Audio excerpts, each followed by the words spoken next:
Welcome, all friends. And I don't know how we start our conversation. I have a number of limitations. The first limitation is my inadequate knowledge of English language, so which I find very difficult to express my feelings or thoughts. I always feel shortage of vocabulary. And secondly, Maharajala choosing a very difficult topic to talk about. That is about how to help the dying people and what kind of help can be given to the dying people.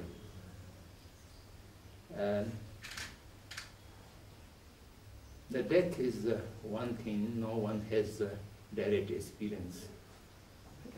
Whosoever dies never comes back to tell how he experienced. So, apart from that, the concept or the perception of the death is greatly varied from faith to faith, tradition to tradition, community to community. And there's no any common ground to understand what is death and how the process of death comes and what is after death. So these are unresolving questions with which the humanity is struggling for the times immemorial. And now, for quite some time, the modern scientists quite confidently say there's nothing after death. But that also now gradually changing. Now the science people,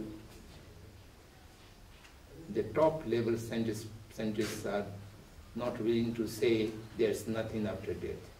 They only say we do not know. We do not know what happens after death. And I think that is more honest statement. Completely deny the continuity of consciousness after death is a not very easy task. And some of my very revered scientist people, they say a little bit differently. They say, we do not know what will happen after death, but there is a doubt. There is a doubt that there might be some continuity, and therefore the benefit of doubt must be given to the dying people. So that also, I think, makes sense. If you do not know, then you cannot completely say that there's no doubt. Not knowing means there's a ground of doubt. India is most ancient country where numerous philosophical traditions are originated and developed. Among them, 6 major traditions. And apart from that 6 major traditions, the Buddhists, the Sikhs, and the Jains, and the other are later on. And out of these numerous different traditions of philosophy, only one philosophical tradition who denies the continuity of anything after death. That is the tradition of Charvak. Charvak says the mind, the consciousness is a part of body, and it is a quality of body. If you have a good body, you will have a good mind, and you have a weak body, and you will have a weak mind. And when the body disintegrates, the mind goes there. And they take the metaphor like a wall and a painting on the wall. Beautiful painting on the wall is the quality of the wall. When you destroy the wall, the painting also goes away. So do marry in this life, and after death nothing will remain. Apart from that, all the other traditions do believe the continuity of the soul, who believe in a soul, or who are not believing in a soul. They believe in the continuity of consciousness, the real essence of a person. What is different next to the body before death and after death? Until a person is clinically dead, the body do not completely disintegrate, decay. It do not decompose, at least. It remains. When the death occurs, then the body completely becomes a corpse and useless dead body.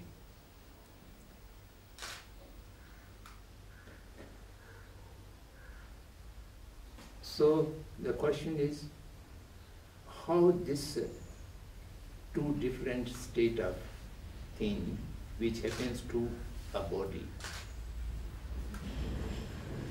As long as the body is being owned by a thing which can be called as consciousness or conscience or a potential of knowing or feeling, then body automatically remains intact or do not decompose at least. And when that ownership, the ownership of consciousness goes away, then the body automatically decomposes. It cannot remain for several days. So this question of consciousness or the soul, or the Hindu terms, the Atma, and all these are not easy to understand, because it is not physically tangible. You cannot touch, you cannot distort or do something with it. It is a natural thing there. Now, in this world, the majority of people are believers. I don't know how much belief do they have, but they do claim that they are believers. Either Buddhist or Christian or Muslims or Hindus and so on and so forth. And all of those believers has a different way of believing the soul or the consciousness.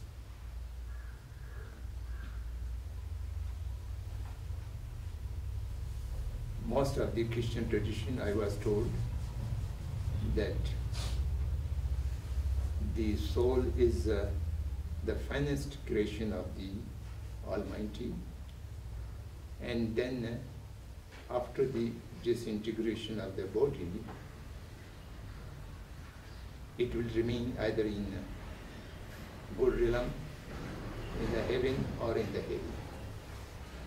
So there may not be a past life, but majority of Christian believe do perceive or conceive a next life.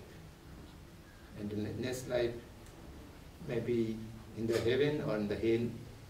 So by this way, they do not deny the continuity of soul or continuity of consciousness. And similarly, the Muslims also,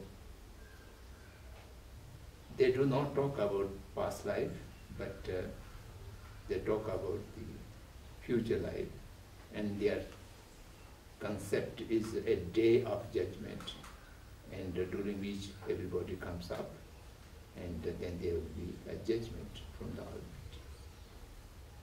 And the entire Hindu tradition, including the Jain, they very strongly advocate an Atma, a soul, an independent soul, which is unchangeable, untransitory, which is permanent, and which takes a body from this body to next body, and from next body. So there's no beginning of life, and there's no end of life. So this life has a numerous past life, there's no beginning. And it will have no end when we die from this body, and the soul takes another body and go on. And then this is transitory.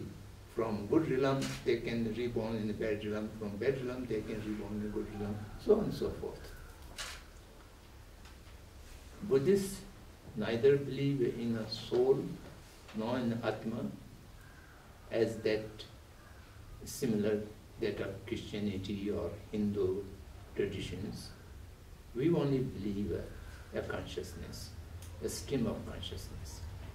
The stream of consciousness is not a permanent, it is ever-changing, but it has unending continuity. And therefore, as long as that consciousness, with force of past karma, have a relationship with this body, the person is in coma or in unconsciousness or in consciousness, but as long as the stream of consciousness and body does not seize the relation or seize the ownership, the person is living. And then they seize the ownership, the person is dead. So this is the Buddhist way of looking to the death. Then we have a complete explanation of a process of dying. If someone is dying with a natural death, of course in an accident or bomb explosion, then that is instant death. There's no process.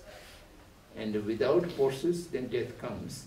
The separation of consciousness and the body is very violent because it could not go through the natural process. And if natural process, a person is well practiced with the process of death, then he or she can deal with the death quite easily.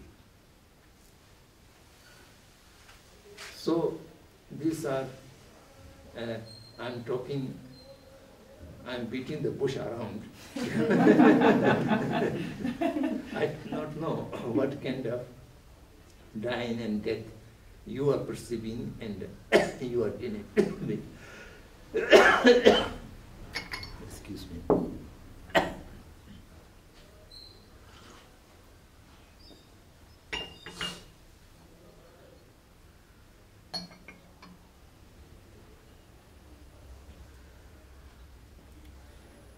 What I am trying to communicate to you is that unless and until we have a common ground about the concept of death, then we may not be able to have a meaningful dialogue how to deal with that death. So my submission is that the basic question is how to help the dying people. I think that is most important question before us. And also that is practical. To help the dying people, we must know what is the dying person's faith and his or her perception of death. And if someone is a good Christian, and then to help the dying person must be in accordance with the Christian tradition. And someone is a Muslim or someone is a Sikh or whatever faith he or she belongs to, and we should respect that tradition and whatever kind of conception they might have, and we shall have to deal with that. Then someone is no believer, having no concept of death and dying. And for them also,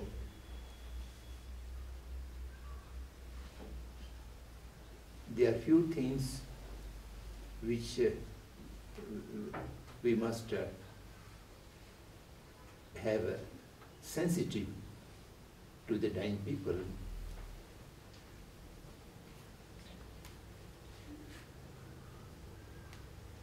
Believer or no believer, people do not welcome the death. This is very common. And everybody wishes to live, not to die. This is, I think, a common feature, not only among the human beings alone, even the animals, they try to survive. There's a theory of survival of fittest. So that means each living creature has a tendency to hold on the life and avoid the death. And death is looked with fear and with unpleasant and with disliking. No one is able to welcome the death. So this is the greatest problem.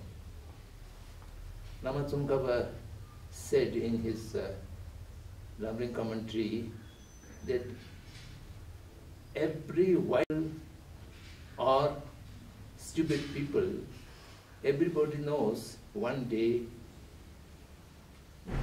he or she will die. I think everybody knows we cannot live forever. Since we have taken this body, we have to give up this body sooner or later.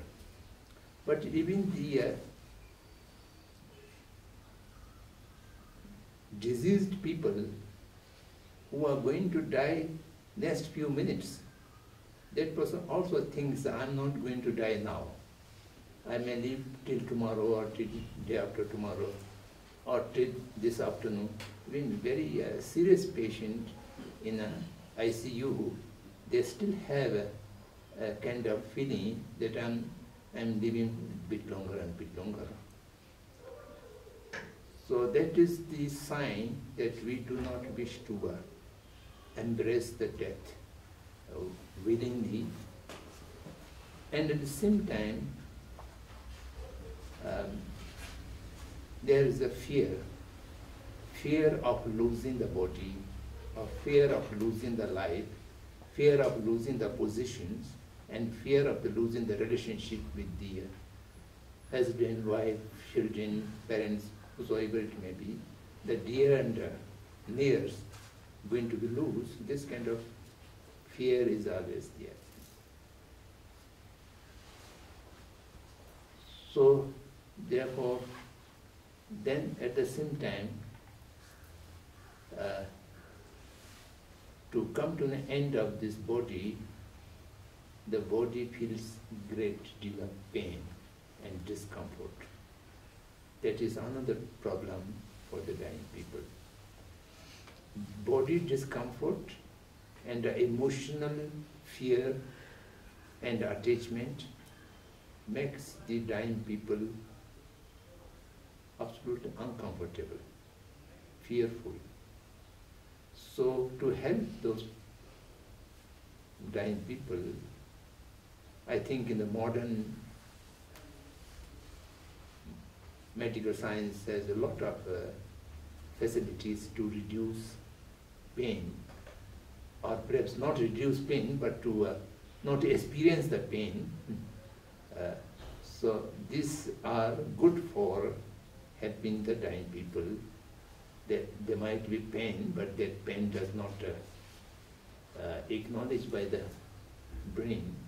So that kind of medication, and then to avoid any cause of hunger,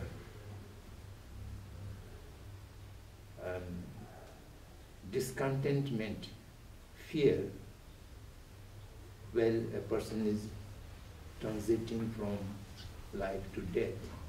At that time, what we can do?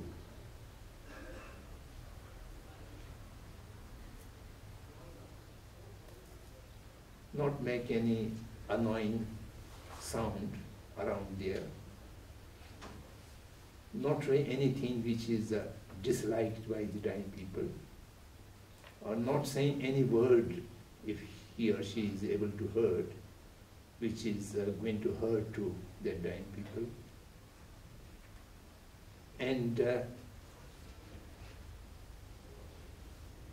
to make mentally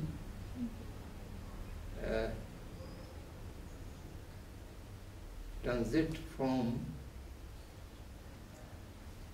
sensitive stage to an insensitive stage without much any struggle or problem and feeling pain. So that's how a person can go into death smoothly. All the religious teachings are talking about this, and even the non-believer who have not any faith, they could die peacefully. Die peacefully needs to avoid any immediate cause for hunger, fear, or strong desire. All these things, I don't know how we can try. And any believer, as I mentioned before, there are different ways of showing the holy signs. For example, a Buddhist person is dying, a picture of Buddha or picture of his teacher may be put in his sight, and he or she might look to it, and then some prayers or mantras can be chanting, or beautiful sound recorded may be played, so that the person can smooth the mind slowly.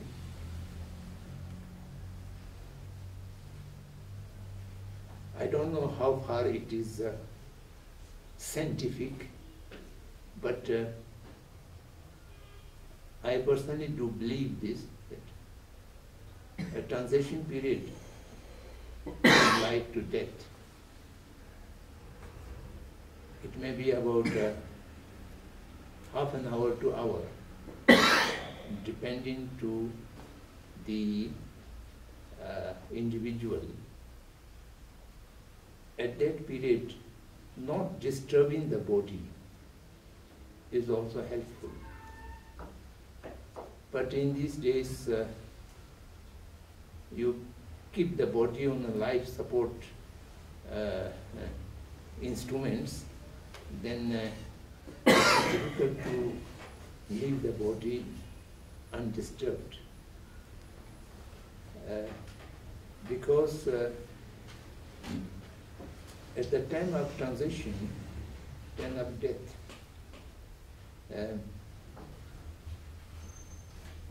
body become very weak, and also for certain period of time it remains sensitive.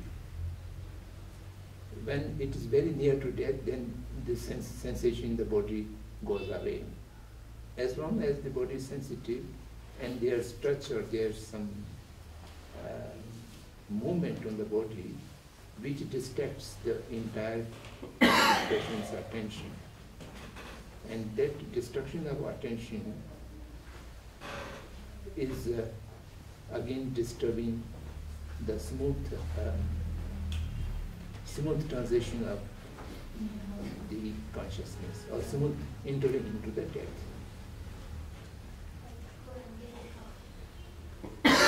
I have a personal knowledge. One of my very close friend, he was a literary person, very famous person. When he was dying in the All India Medical Institute, Delhi, in the intensive care unit, at a stage the doctors removed the life-supporting instruments, and his wife was sitting his bedside and holding his hand. And then his heartbeat comes back and goes away, and comes back and goes away. And it is very difficult to pass away. Then doctors told her, what you are doing, you must remove your hand. And then she removed her hand and she just pushed away her chair a bit from the bedside. Then he just passed away. So that kind of bodily touch and disturbance also can disturb the smooth transition from life to death. It may appear absolutely unscientific. Today we always talk about scientific verification, but these are many times experiential, whether scientific or not scientific, it's experiential. So if we have some place for experiential things, these things need to be taken care of. Then from the Buddhist viewpoint, after clinical death, the transition of the consciousness may take immediately or may not take immediately. And before the transition of consciousness to cremate the body or to bury the body is not a good thing for the dying or the dead people. Now this is common knowledge to many people, even the many scientists, that Buddhists do have the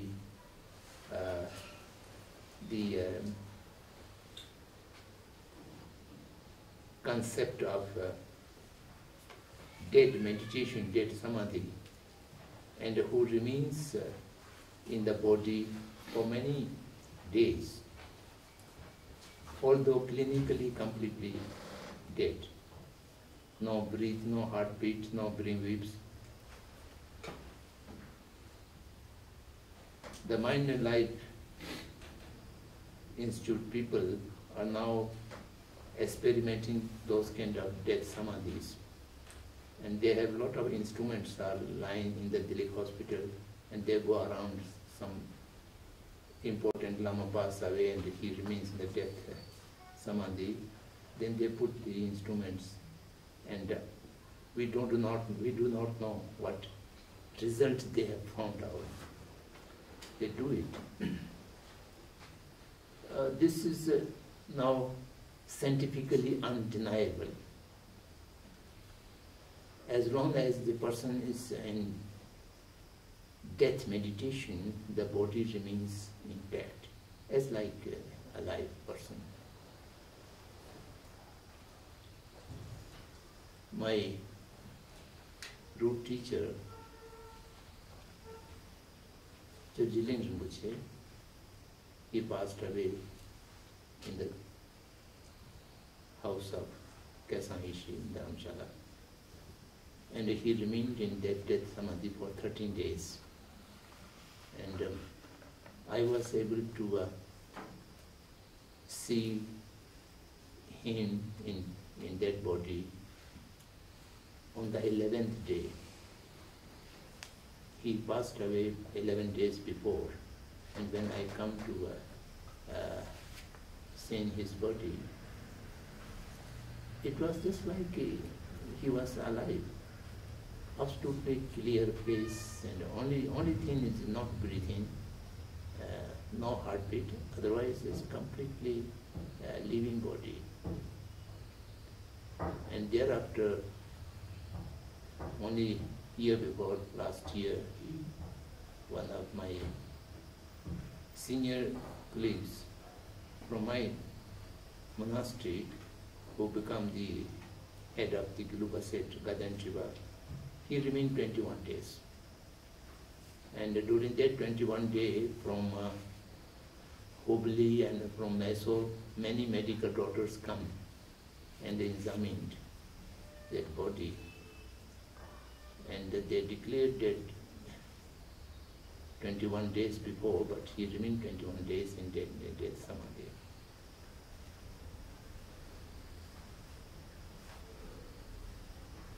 So that means there's something which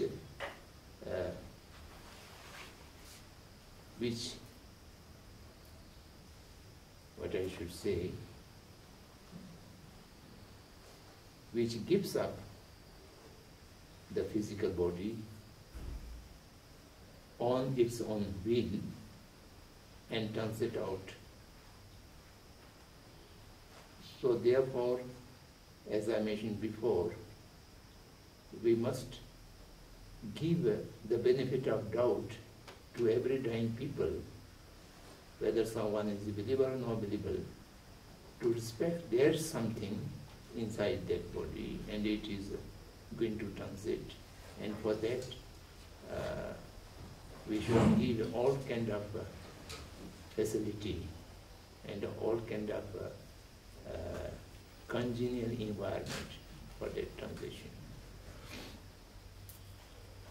So these are few stray thoughts which I put before you. It may be absolutely unuseful for you, or it may be, you may believe irrational, whatever it may be, but it can be a point on which you can think upon and use your own rationality to examine about it. And I think now I would ask you to, if you have any questions or comments, so that we may have more interactive way. I'm talking without knowing any of you. That is very difficult to establish a dialogue. So your understanding, your outlook and your attitude, not knowing, then I'm just making a monologue with you. So it may be useful, it may not be useful. So I invite your comments. Thank you very much. In the care that we provide in healthcare, there is a difference in knowledge from the professional people like the ones in this room and the person receiving the care and their family. How can we overcome our ego to continue to be compassionate in the way that we provide care for those people who are aging and dying?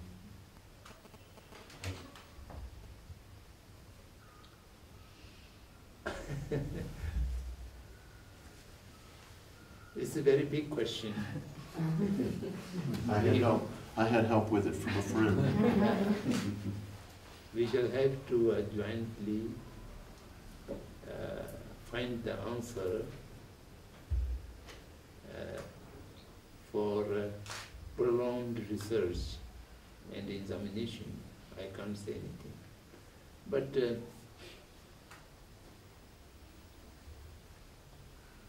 compassionate mind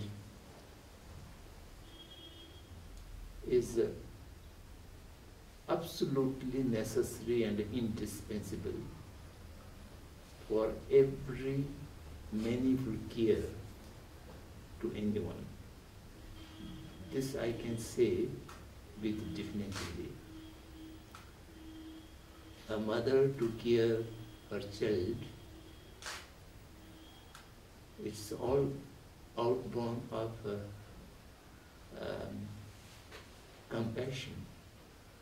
Compassion without selfishness.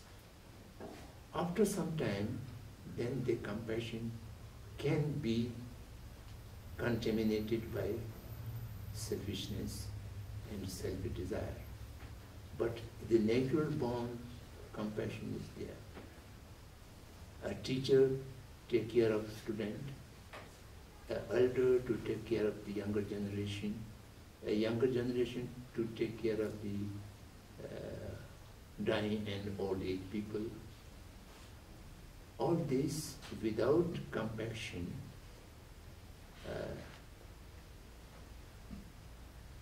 then everything becomes mechanical and trade. Mechanical and trade, that is not care. That is performing your, what I should say, your duty, your livelihood. Mhm. You are doing your livelihood. And then that reduces the value of the entire action. And therefore the receiver will not feel anything. It is imposition.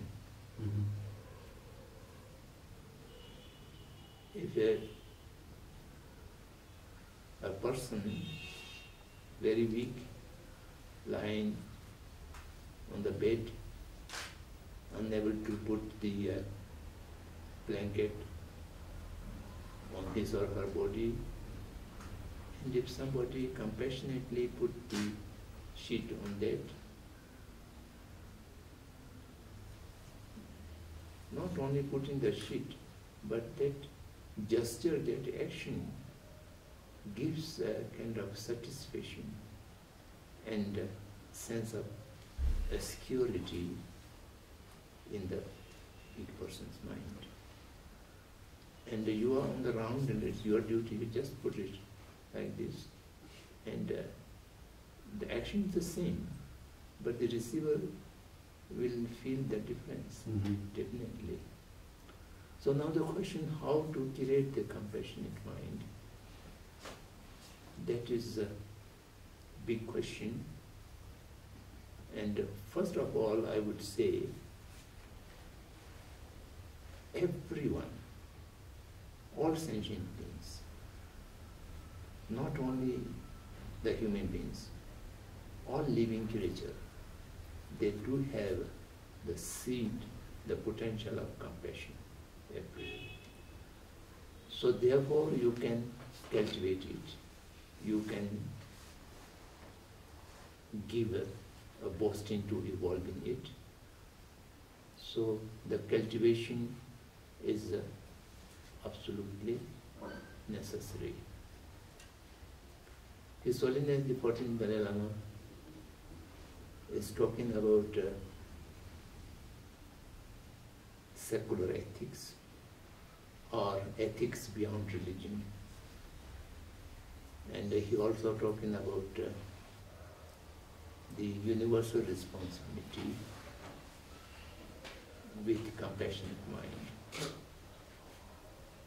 And for that now people are trying to create a curriculum, how to cultivate the compassionate mind, how to arouse the seed of compassion. And of course it is not able to do in a day or two. It will need prolonged and perpetuate practice, guidance, and self practice. All these are necessary. So now we are trying to define the care, and then secondly receiving the care, and then thirdly giving the care. So if you are able to define what is care, anything which is not born out of hate and anger, or not in a compassionate mind, which can be put into category of care or not, that need to be examined. Once you identify what is care and what is not care, then first you have to qualify yourself to receive the care.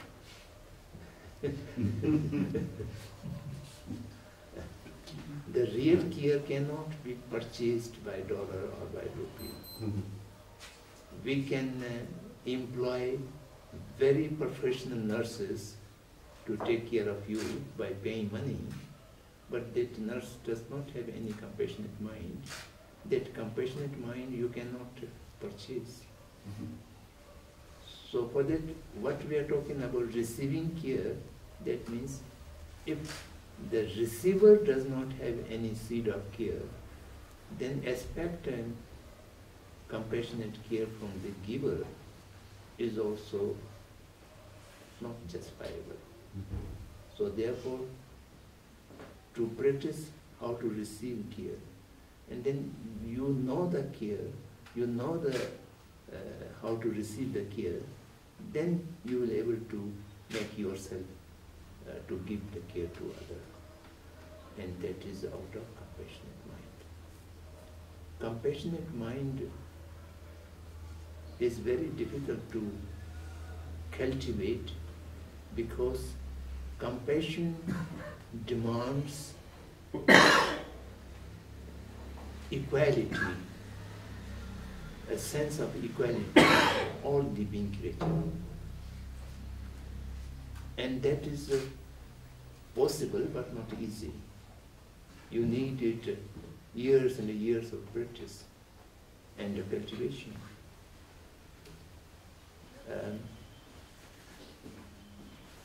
Because in our mind, in the ordinary state of our mind, all other beings are divided into many categories, and which is very clearly evident.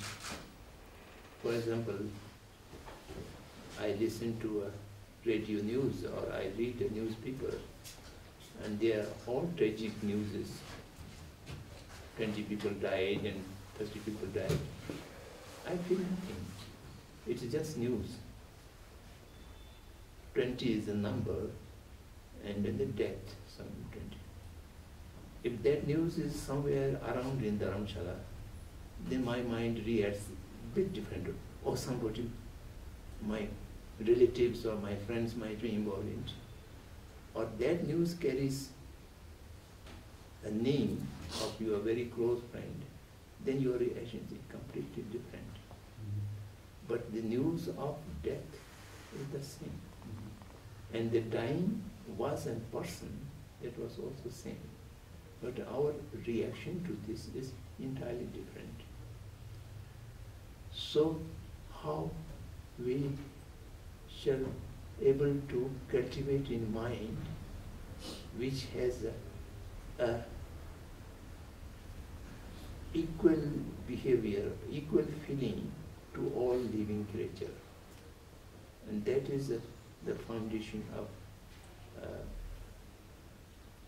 really a compassionate mind.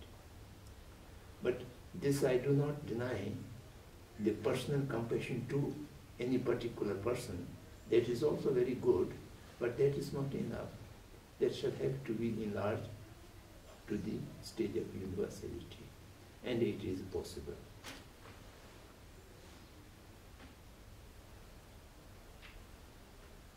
Thank you.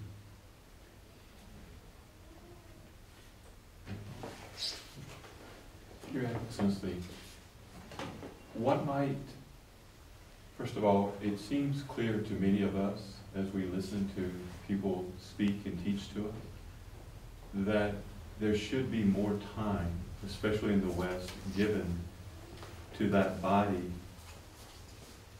for after it dies, to allow just more time instead of whisking it away for whatever. That's becoming more clear to us. What are the negatives or the consequences that we might see in the next life or around us for not doing that, for not providing that time for that body after life has actually left it? I am speaking from the viewpoint of the Buddhist concept. So I mentioned in the very beginning that dying is a lengthy process which shall have to be completed in a certain period of time, which may vary from person to person. Someone needs 5 minutes, the other may need 3 hours, and yet another may need 4 or 5 hours. So this is very variable from person to person. Then what I mentioned, that accidental death, like explosion of bomb or crash of aeroplane, then there is a unnatural parting of body and the consciousness.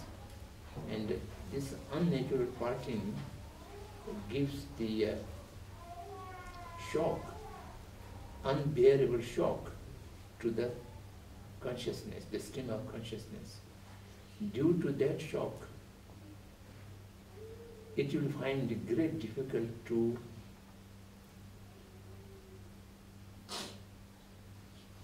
transfer from one body to the next body, because it is unnatural departure. Metaphor we use that a person who is very proficient in a high jump or long jump, to performing that jump, the person shall have to take certain position. Or for high jump, his body needs to take in a position, and by that way he can or she can jump properly. And without taking position, you just throw that person and it cannot jump properly. So similarly, the consciousness to transit from one body, go out of that body, and then enter into the intermediary, and from that intermediate then to search the new body. So these are the forces of the consciousness. So if you did not allow to the natural departure, a person might be dying in the hospital bed, but just after the stopping the breathing, you throw it away, then his departure may be similar with that of a bomb explosion or air crash. So it becomes an accidental death. So that's why the time allotment is quite helpful, and you need not wait for indefinite time. the body sign is very clear. As soon as the consciousness departs, the body smelling or something, absolutely the colors are changed. But that can be observed if someone trained to this. In Tibet, the dead bodies have been taken care of by some particular people, and they know when it should be disposed of. The other sign, which is very gross and visible sign, is the body loses the flexibility. That is also an outsign of departing the consciousness. Dead body, if you take, it is like this, you need to wait. Then it becomes like inflexible. Then there may not be need to wait anymore.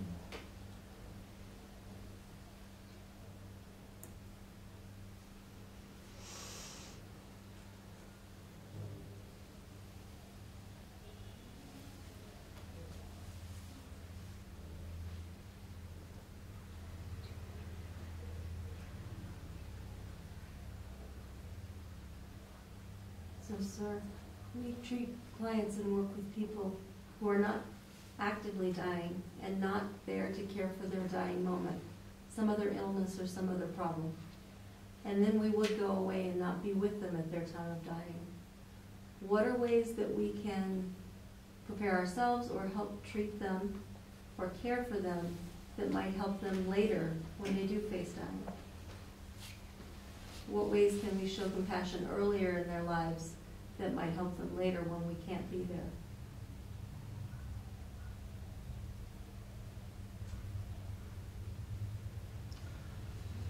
I could not follow your question very clearly. You try one. Try my words.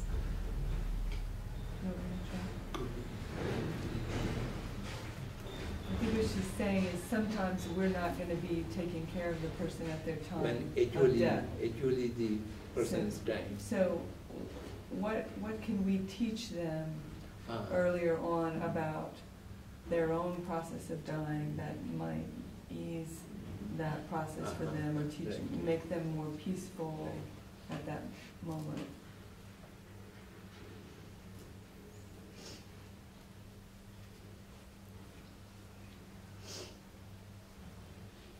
What the Buddhists do is mostly to make understand that death is inevitable and it can come at any time. How much the certainty of death and that much uncertainty when it comes. So this reality is, I think, people knows, everybody knows about it, but they do not accept it. So, to teach people to realize it internally and then accept it. By accepting it, it will reduce the fear. And when you are able to reduce fear to embrace death, as much as you can practice, no one can avoid death. And whenever it comes, it is inevitable. So therefore, I should create in my mind a kind of willingness and accepting the event without any fear. So I think that is common and basic.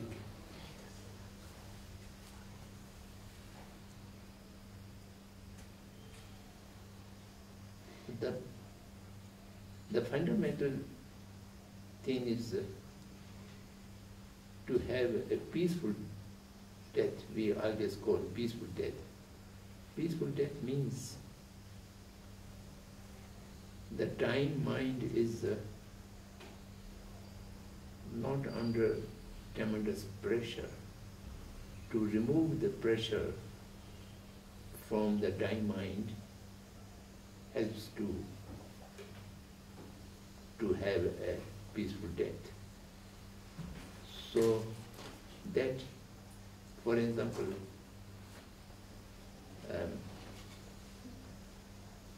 among the old age people or among the patients, in India there is a social tendency not talk about death and not telling people the inevitability of death. So this is a kind of taboo. I think that should be reversed. We should talk about death, and we should be more familiar with the process of death. And by talking about the death, people become more open to death and can evolve a kind of courage to face the death. And that we can do much, much before the actual death comes. And if some have this kind of awareness, that would much help.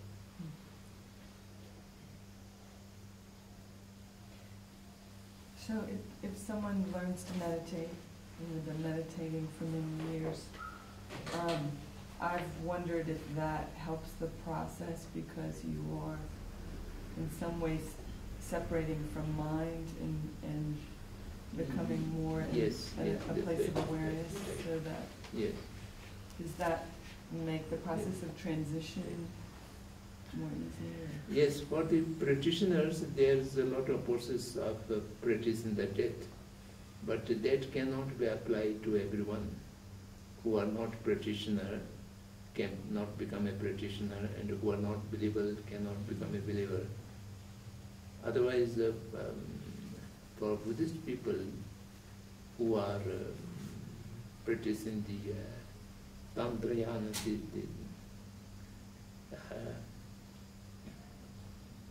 they actually practicing the transition of consciousness from the body. They use the sleep, they use the dream, and they use the awakening. So all these processes they can practice in this way. And when you are going into the sleep, if you are practitioner, you can recognize most of the process of dying. It is a quite similar process from awake to going to the sleep. There are some processes which we are not able to recognize now, but when you are practitioner, you practice. When from the very deep sleeping, coming back to the dream, there is another transition, and then that dream works for some time and goes back into the deep sleep without dream, and that is another transition. Then from that sleep, come back to the awakening. That's also transition. And all these transitions are used to practice transiting the mind at the time of death.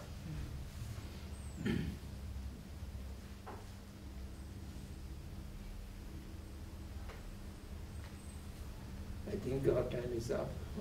It is scheduled. We can stay all night. Thank you very much. Would you have time to give us a blessing?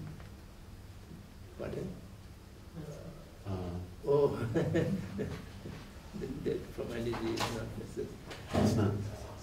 Okay, thank you. May I ask you one quick question? Oh yes, of course. So in Buddhist belief, we're talking about when we bury our, well, not necessarily burying our dead, but if we do bury our dead, we're giving them time to die, so to speak. Their body is going to stay and then decay, right? So what is the difference between burning your dead and burying your dead? Burning and bury of the body. Yes. I don't think there's any difference. The body need to be disposed of clearly, not to pollute the environment. Because when dead body, if you do not dispose of it clearly, it may cause a lot of pollution to the environment. So therefore, in Tibet, there are 3 different systems, no, 4 different systems. One is burning, and the other is burying, and the third is putting into the sea or river, and the fourth is given to the birds. And all these are depend on local situation. For example, in the central Tibet, they do not have sufficient wood or fuel to burn every dead body. And they use for cooking only the cow dung. And cow dung is not sufficient to burn a body. So therefore their disposal of body is to give it to the vulture, yeah, the bird.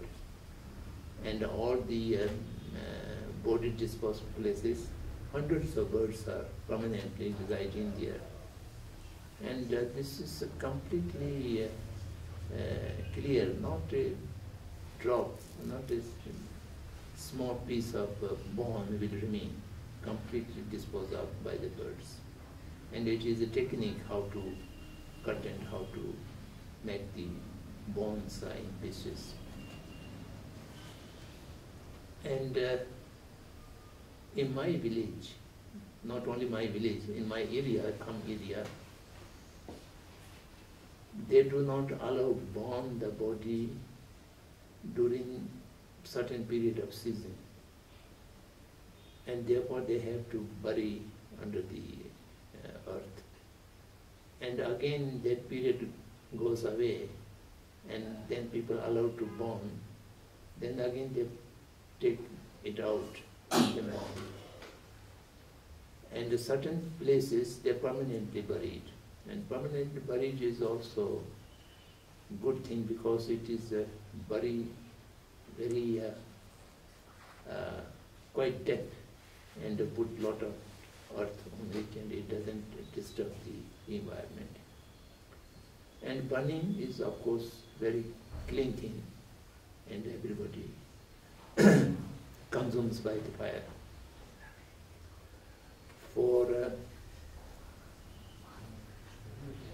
For disposing of the dead bodies by any means, I don't think there's a difference to the departed person. It is only for the rest of the society, not to damage the environment or the air or the places. So therefore a clear disposure is necessary. And then this is also different culture, different ways of disposing.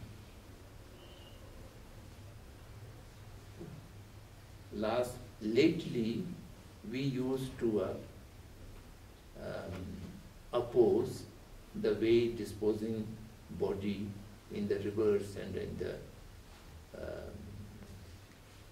in the sea, because this is not a good way of disposing of, because it pollutes the water, it pollutes the sea, or it pollutes the living creatures in the sea.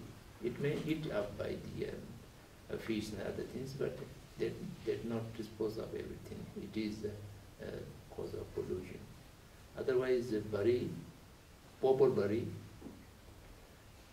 and burning, and giving to the vulture, these are good ways of disposing of.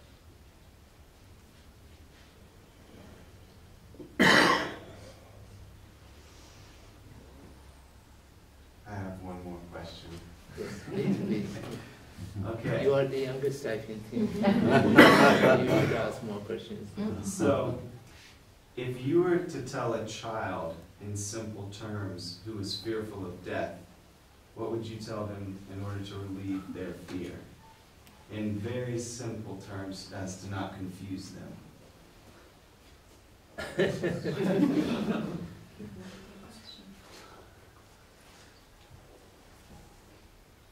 I don't know. That's a very big question.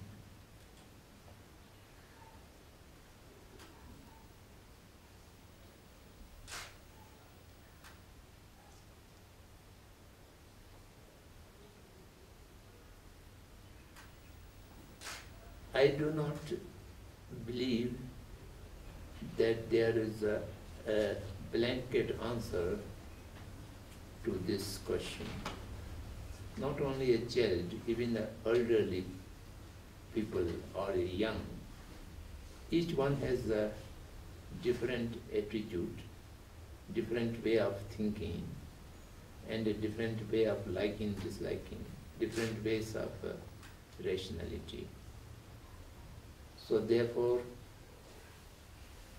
we shall have to find a different ways of telling things to different listener, and telling things to all listeners as a universalized method may not be possible.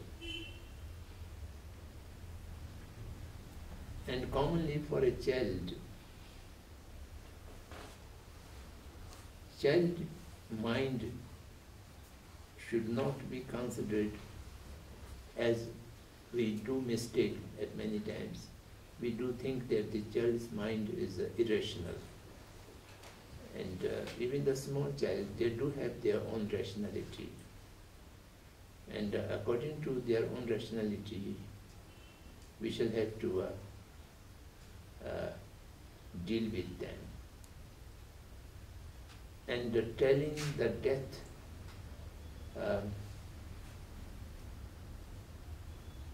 as a abstract subject, it may not enter into the mind of immature child. For immature child, they have to be communicating through certain metaphors or examples. If someone is standing by the road and if dead body is carried away, in India we often see, I live in Varanasi for a long time, and Varanasi is full of dead bodies crossing the street. And we look to that dead body, and child might ask what happened to it. And then we say the person died. And the child will ask, what is death? Then we have to say, no, he is no more coming back, he is not functional, and he will not be able to speak again.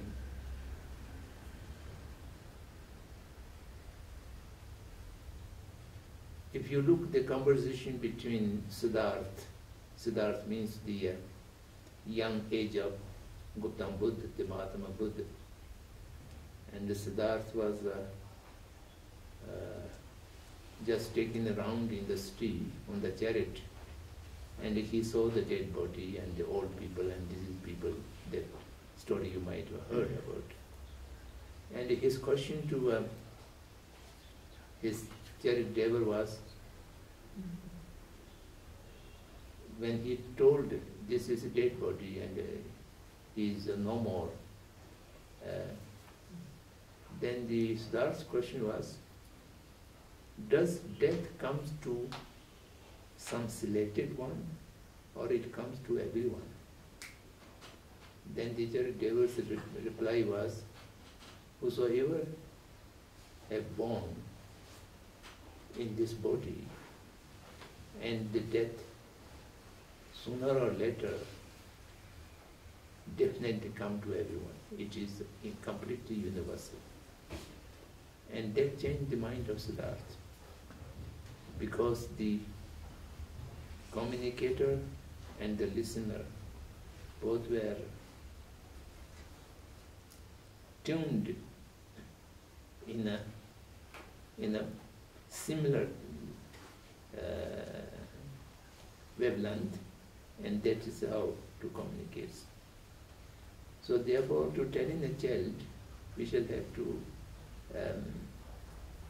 establish the wavelength with the listener, and by that way, I think we can find for each individual how to communicate them.